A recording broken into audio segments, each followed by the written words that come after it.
Subscribe कीजिए 10th class गणित channel को और बेल आइकन को दबाइए लेटेस्ट वीडियो देखने के लिए। हेलो फ्रेंड्स, चलिए आज हम कक्षा 10 गणित का चैप्टर नंबर 7 है जिसका नाम है निर्देशांक ज्यामिति। तो इसका उदाहरण नंबर 1 और 2 इस वीडियो में हम सरल करेंगे।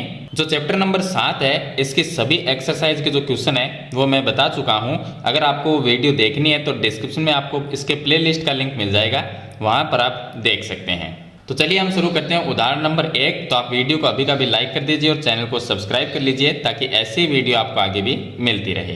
तो देखिए यहाँ पर जो उदाहरण नंबर 1 है इसमें दिया है क्या बिंदु 3, 2, -2, -3, 2 और 3 एक त्रिभुज बनाते हैं? यदि हाँ तो बताइए कि किस प्रकार का त्रिभुज बनता है।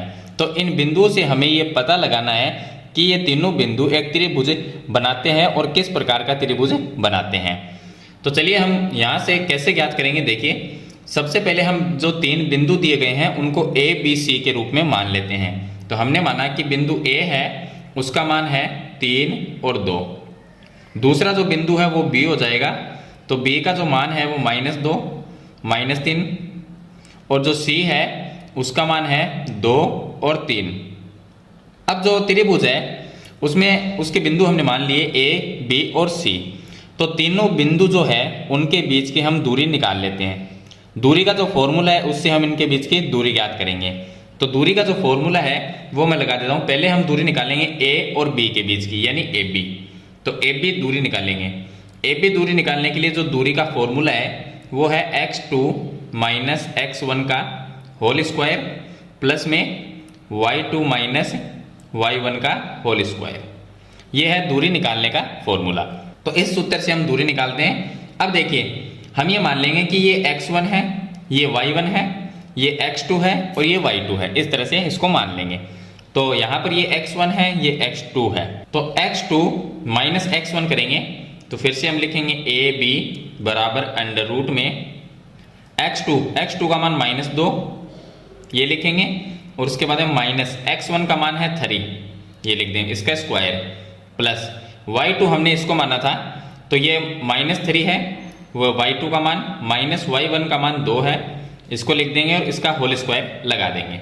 अब AB बराबर हो जाएगा, सरल कर लेंगे इसको। तो देखिए -2, -3, -5 और -5 का स्क्वायर करेंगे तो ये आ जाएगा प्लस में 25, यहाँ पर प्लस का चिन्ह है। ये भी हो गए माइनस में 5, इसका स्क्वायर करेंगे तो प्लस में 25, 25 प्लस 25 हो जाएंगे 50। तो AB का जो मान है वो आ जाएगा अंडर रूट में 50। ये आ गई AB दूरी। अब हम निकालेंगे BC निकाल लेते हैं। तो BC के लिए भी फॉर्मूला हम यही लगाएंगे दूरी का कि x2 - x1 का whole square plus y2 - y1 का होल स्क्वायर। यहाँ पर इसको हम x1 y1 मानेंगे, ये हो गया x2 y2, इस तरह से मान लेंगे। तो हम लिखेंगे BC बराबर अंडर रूट में x2 हम 2 मान लेंगे तो ये होगा 2 माइनस x1 का मान है माइनस में 2 तो माइनस माइनस प्लस हो जाएगा और ये स्क्वायर आ जाएगा प्लस y2 का मान 3 और माइनस y1 का जो मान है वो माइनस में 3 है तो ये भी प्लस हो जाएगा और इसका कर देंगे हम स्क्वायर। तो ये आ गया BC बराबर अंडर रूट में 2 + 2 4 का स्क्वायर करेंगे तो ये आ जाएंगे 16 और प्लस में 3 + 3 6 हो जाएंगे, 6 का स्क्वायर करेंगे तो आ जाएंगे 36। तो ये आ गया BC बराबर अंडर रूट 36 + 16 दोनों को प्लस करेंगे तो ये आ जाएंगे अंडर रूट में 52। तो इस तरह से ज्ञात करेंगे। उसके बाद में हम निकालेंगे AC दूरी। देखिए AB निकाल लिया, BC दूरी निकाल ली, अब कौन सी रह गई? A और C रह गई, यानी कि AC। तो AC निकाल लेते हैं। AC को भी हम अंडर रूट में फॉर्मूला ये लगाएंगे। यहाँ पर ये मान लेंगे x1 y1 x2 y2, इस तरह से मान लेंगे। तो यहाँ पर लिखेंगे हम x2 - x1 का होल स्क्वायर प्लस में y2 - y1 का होल स्क्वायर।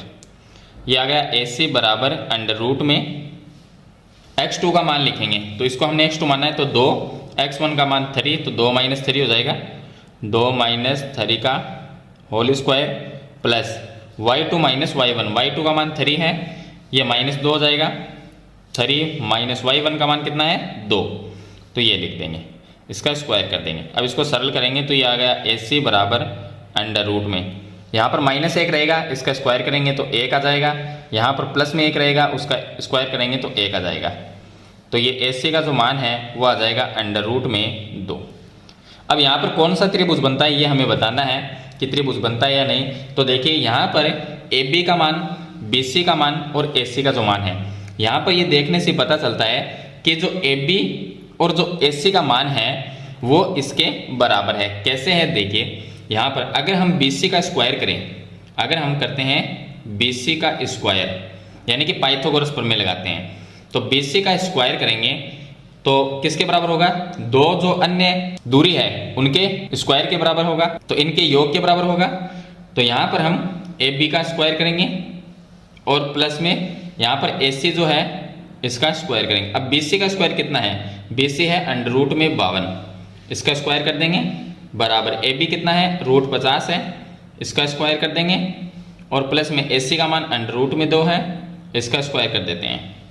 तो ये आ जाएगा, यहाँ पर देखिए √ और स्क्वायर ये कट जाएगा तो 52 आ जाएगा, और यहाँ पर भी ये कट जाएगा तो 50 आ जाएगा, प्लस यहाँ पर ये कट जाएगा तो 2 आ जाएगा। तो यह भी आ गया 52 और बराबर यहाँ पर भी आ गया 52। इसका मतलब पाइथागोरस प्रमेय जो है वो इसमें लागू होती है, यानी कि BC का जो स्क्वायर है वो AB के स्क्वायर और AC के स्क्वायर के योग के बराबर है। इसका मतलब यहाँ पर जो त्रिभुज बनता है वो कौन सा त्रिभुज है? समकोण त्रिभुज, यानी ये 3 बिंदु एक समकोण त्रिभुज बनाते हैं। तो हम लिख देंगे कि दिए गए बिंदु एक समकोण त्रिभुज बनाते हैं। तो ये इसका आंसर हो जाएगा। तो इससे हमें तीनों बिंदुओं से जब हमने दूरी निकाली तो ये पता चला कि ये तीनों बिंदु एक समकोण त्रिभुज का निर्माण करते हैं, एक समकोण त्रिभुज बनाते हैं। तो इस तरह से आपको उदाहरण नंबर 1 को सरल करना है। चलिए इसके साथ में आपको मैं उदाहरण नंबर 2 और बता देता हूँ। अब देखिए इसका उदाहरण नंबर 2 है, जिसमें हमें दिया गया है कि दर्शाइए कि 4 बिंदु दिए गए हैं, 1, 2, 3 और 4, ये चारों बिंदु एक वर्ग के शीर्ष हैं। तो ये हमें सिद्ध कर यानी कि इसमें ज्ञात करना है। तो इसके लिए हम क्या करें, वर्ग की थोड़ी सी हमें जानकारी होनी चाहिए कि जो वर्ग होता है उसके जो चारों तरफ की भुजाएं हैं वो बराबर होती है और जो विकर्ण होते हैं वो बराबर होते हैं। यानी कि हम चारों भुजाओं की दूरियां हैं वो बराबर करेंगे दूरी के फॉर्मूले से, और जो विकर्ण हैं उनकी दूरी निकालेंगे दोनों विकर्ण की, तो वो भी बराबर आनी चाहिए। तब ये होगा कि ये चारों बिंदु है ये वर्ग के शीर्ष हैं। तो चलिए सबसे पहले हम क्या करेंगे, एक वर्ग है वो बना लेते हैं। तो वर्ग में हम इस तरह से एक वर्ग बनाते हैं, ये एक वर्ग हो गया। अब इस वर्ग में ये पॉइंट हमने A लिया, ये B लिया, ये पॉइंट C हो गया, ये पॉइंट D हो गया। तो जो A पॉइंट है उसको हम 1 और 7 मान लेते हैं, 1 और 7 इसके निर्देशांक है। B के निर्देशांक हो जाएंगे 4, 2 ये हो जाएंगे। उसके बाद में C के निर्देशांक माइनस में 1 और माइनस में 1 हो जाएंगे, और D है -4 और 4 हो जाएगा, -4 और 4। इस तरह से सभी के निर्देशांक हो गए। उसके बाद में रह गया इसका विकिरण। तो A को C से हम जोड़ देते हैं, ये एक विकिरण हो गया, और B को D से जोड़ देते हैं, ये दूसरा विकिरण हो गया। तो अब हम क्या करेंगे, सभी दूरी निकालेंगे। पहले तो चारों भुजाएं जो है उनके बीच की दूरी निकालेंगे। जैसे कि AB जो भुजा है इसकी ये बीच की ये दूरी है, ये निकाल लेंगे AB दूरी। तो ये फॉर्मूला हम दूरी का ही लगाएंगे। तो सबसे पहले हम निकाल लेते हैं AB दूरी।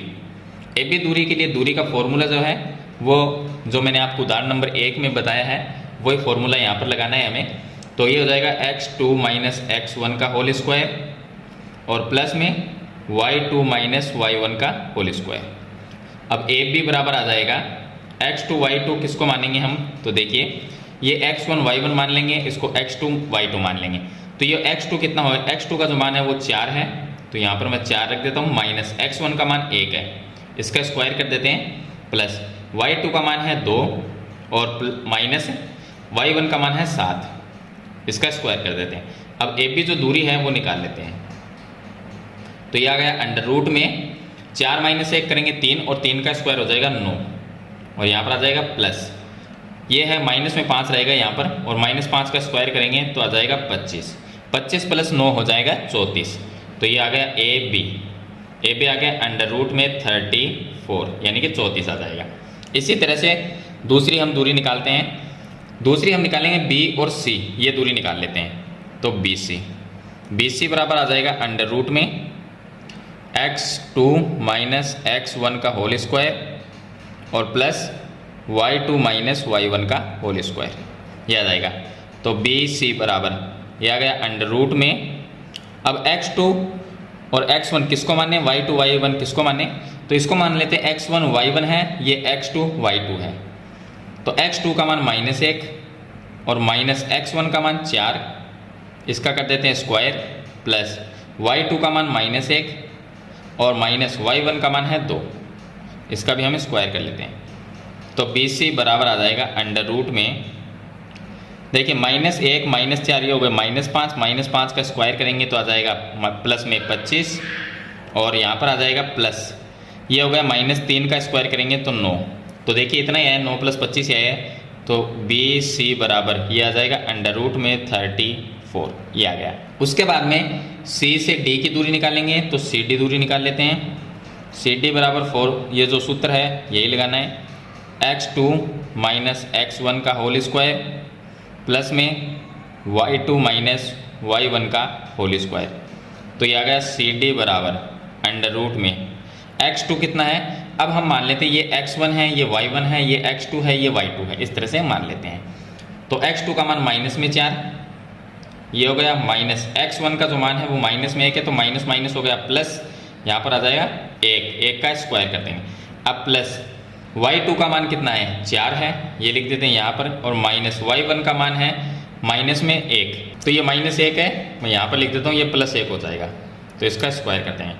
अब सी डी दूरी निकालते हैं, तो सी डी जो दूरी होगी वो हो जाएगी, यहाँ पर रहेगा -3 का स्क्वायर करेंगे 9, प्लस ये हो गए 5 और इसका स्क्वायर करेंगे तो 25, तो ये सी डी जो दूरी है वो आ जाएगी अंडर रूट में 34।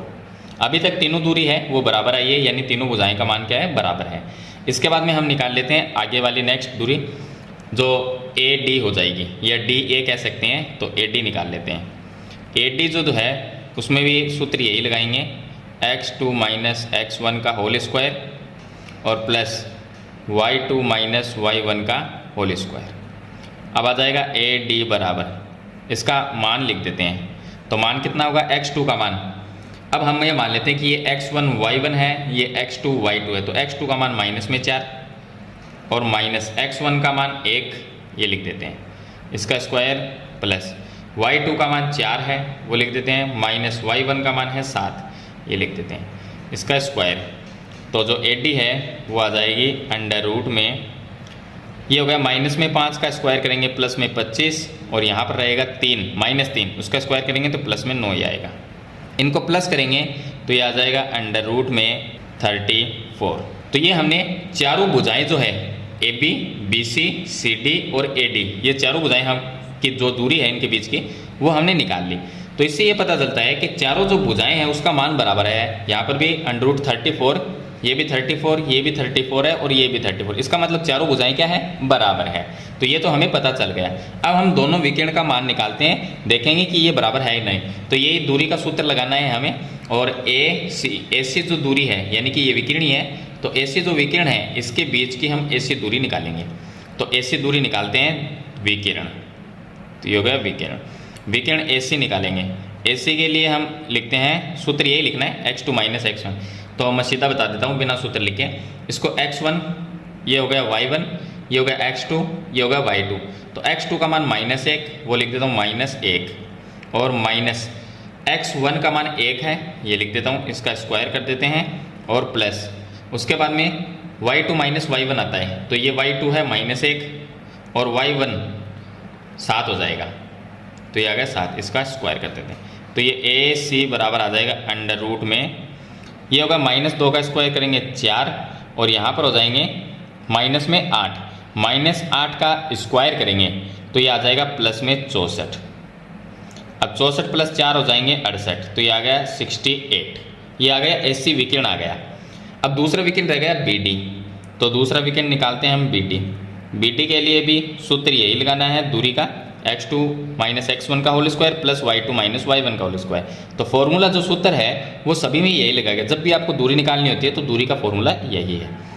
अब बी डी निकालते हैं, तो b और d, इसको x1 y1, ये x2 y2, तो x2 का मान -4 है, x1 का मान 4 है, तो ये हो गया -4 और -4 ही आएगा क्योंकि सूत्र के अंदर माइनस लगा हुआ है, और प्लस यहाँ पर y2, तो हमने मान लिया ये y2 है 4 और माइनस y1 का मान है 2, तो ये आ जाएगा इसका स्क्वायर। BD बराबर हम लिखेंगे अंडर रूट में, ये होगा माइनस में 8 का स्क्वायर करेंगे ये आ जाएगा 64, यहाँ पर रहेगा 2 का स्क्वायर करेंगे तो आ जाएगा 4, तो ये बराबर में आ जाएगा अंडर रूट में 68। अब इससे हम ये कह सकते हैं कि चारों भुजाएं बराबर है। तो सबसे पहले हम लिखेंगे कि AP बराबर BC बराबर CD बराबर AD, चारों भुजाएं क्या है, बराबर है। तो हम यहाँ पर लिखेंगे भुजाएं बराबर है और विकिरण है वो भी बराबर है। और विकिरण यहाँ पर लिख देते हैं कि विकिरण जो है कौन सा हो गया, एक तो हो गया AC विकिरण और दूसरा हो गया BD विकिरण। एक तो हो गया ये AC और दूसरा हो गया BD, विकिरण भी दोनों क्या है, बराबर है। तो विकिरण भी बराबर है और चारों भुजाएं भी बराबर है। तो वर्ग की शर्त क्या होती है, वर्ग की शर्त होती है कि वर्ग के लिए शर्त होती है कि चारों भुजाएं बराबर होनी चाहिए और दोनों विकिरण का मान बराबर होना चाहिए, तब वो एक वर्ग कहलाता है। तो यहाँ पर भी ऐसा ही हुआ, चारों भुजाएं बराबर आ गई, दोनों विकिरण बराबर आ गए। इसका मतलब ये जो 4 बिंदु हमें दिए गए हैं ये क्या है, एक वर्ग के शीर्ष है। तो हम यहाँ पर लिख देंगे कि दिए गए बिंदु वर्ग के शीर्ष है। तो इस तरह से आपको उदाहरण नंबर 2 को सरल करना है। तो इस वीडियो में मैंने आपको उदाहरण नंबर 1 और उदाहरण नंबर 2 कंप्लीट बता दिए हैं। अगर फिर भी आपका कोई सवाल या सुझाव इसके बारे में है तो मुझे कमेंट बॉक्स में ज़रूर लिखें। आज की वीडियो में इतना ही, मिलते हैं एक नई वीडियो के साथ, तब तक के लिए थैंक यू।